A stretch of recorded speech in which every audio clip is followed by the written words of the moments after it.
مبارک عظمت باندې الله رب العزت داغي ولادت کړو. نبی علیہ الصلوۃ والسلام مبارک ټول عمر چې کم دی هغه تقریبا 63 سال عمر دی، 63 کال عمر دی. نبی علیہ الصلوۃ والسلام 50 کال په مکه مکرمه کې تیر کړی دي او 14 کال په مدینه منوره کې تیر کړی دي. په 40 سال عمر کې 40 کال عمر کې نبی علیہ الصلوۃ والسلام ته نبوت ملو شوی دی. داغي د پیغمبرین بعد چې کم ژوند دی هغه 23 سال دی. دیرش کاله چې کم دی د نبی علیه الصلاۃ والسلام دا د نبوت زمانه ده. د نبی علیه الصلاۃ والسلام مبارک د ولادت نه مخکې تاریخ کتابونو ډېر واقعات لیکلي دي. خدای لیکلي دي چې کله د نبی علیه الصلاۃ والسلام مبارک والد صاحب حضرت عبدالله صاحب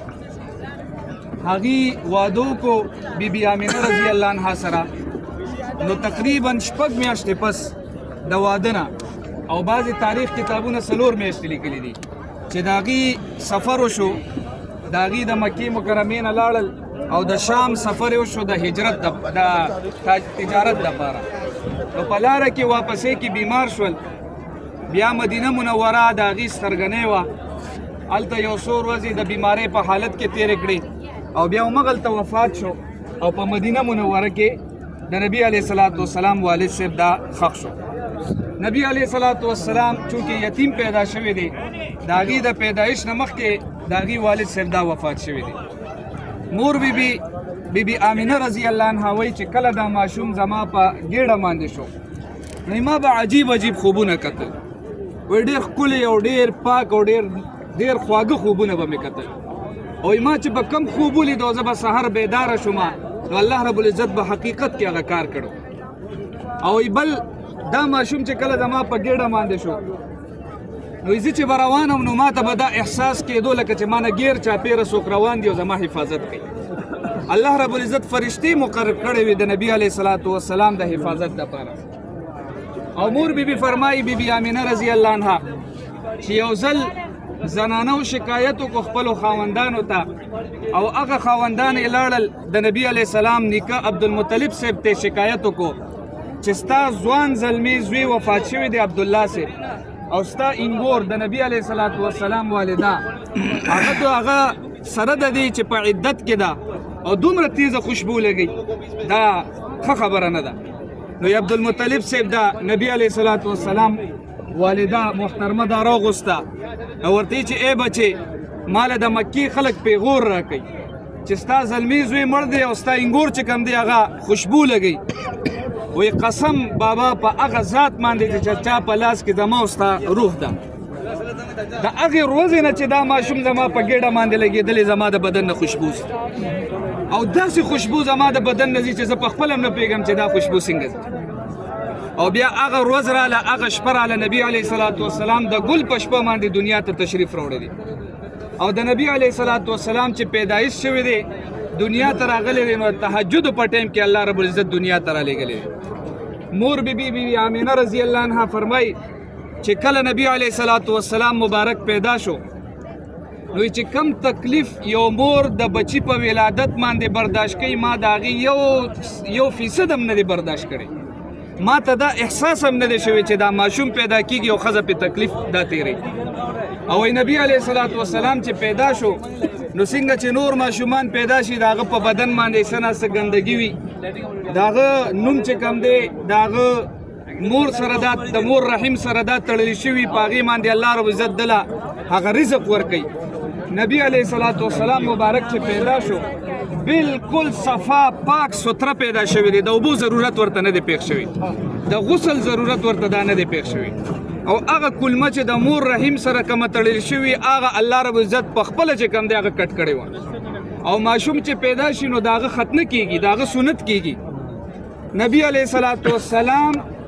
سنت شده چې کوم دی الله رب عزت دنیا ته راولېږل. ولې چې د نبی علیه الصلاۃ والسلام دا ستر چې کوم دی دا سکون ویني، الله رب العزت په داسې پرده واچوله. او مور بی فرمایي چې کله نبی علیه الصلاۃ والسلام پیدا شو نو نبی علیه الصلاۃ والسلام مبارک چې پیدا شو نو په دې کمره کې داسې وریځې راغلې او دا چت وشلېدو. وایي چې ما وکتل نو دا ماشوم بیا نو، وایي زه ویرېدم، ما وی چې جنات راغل څوک راغل چې دا ماشوم یې رانه وتښتو. وای په دغه فکر کې هم چې په ما باندې آواز وشو ابشری ابشری تا د پاره د زیری وي هغه ماشوم تا وزیږولو چې هغه به د غرب او د شرق چې کوم دی هغه به الله رب العزت به هغه له بادشاهت ورکوي او دی به الله رب العزت مشهوري ښه چې دا غیب شو دا چېرته لاړو نو جبرائیل علیه السلام راغلو هغه ځان سره بوتلو ناولې بوتلو مسجد اقصی ورته وخو چې ته به دلته راځې معراج په شپه باندې او د هغې نه پسې مدینې منورې ته بوتلو او مدینه منورې ورته وښیله چې دا به ستا جای هجرت وي او ستا آخري ایام به دلته وي او ته به دلته آخري ایام تیرې او دلته به وفات کېږي او همدلته به دفن کېږي او بیا د هغې نه پسې واپس خپلې کمرې ته راوستو نو مور بیبي وایي دغه وخت کې یو وینځه ده د هغې نوم د ام ایمن رضی الله عنها هغه وایي چې ما دا ماشوم ولیدو دا ماشوم مې په داسې حالت کې ولیدو چې دا ماشوم سجدي باندې پرېوتو او د الله ته سجده ولګوله او بر اسمان ته د شهادت دا ګوته ونیوله وی ویل اشهد ان لا اله الا الله چې په داسې وخت کې ماشوم ما سوای د جړا نه سم نشي کولی نو یو ماشوم به سجده سره لګي هغه به اسمان ته ګوته څنګه نیسي نو دا د نبی علیه الصلاۃ والسلام د نبوت پیله پوڼې وه چې الله رب العزت دې پیدا کړو د دې نه مخکې یهودو په خپل کتابونو کې کتلو چې آخري پیغمبر به پیدا کیږي عرب سرزمین باندې به پیدا کیږي مکه کې به پیدا کیږي په قریش کې به پیدا کیږي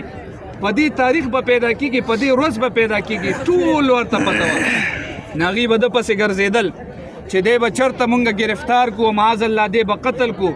ولې هغوی خو د ځان نه سرداري چې کوم دی تلل کتل هغې خو چې پیغمبران خو مونږ کې راځي یهودیانو به وي او دلته خو الله رب العزت بني اسماعیل کې راوستو نبی علیه السلام مبارک نو الله رب العزت دا سعادت او دا فضیلت چې کوم دی دا قریشو ته ورکو دی مکې مکرمې خلکو ته ورکو دی د عرب سرزمین ته ورکو نو دا هغه مبارک کور دی چې نبی علیه السلام دی کې پیدا شوی دی په دې کې اوس لایبرري دا خلک دې ته نه پرېږدي دا یې بنده کړې ده پخوا به دې ته خلک دننه کېدل خو اوس دې ته اجازت نشته نو یو زیارت خو جدا دویم د دې شاته دا غر داسې تللی دی تر دې سره پورې راغلی دی د دې غر سره دوه واقعات او دوه زیارات دي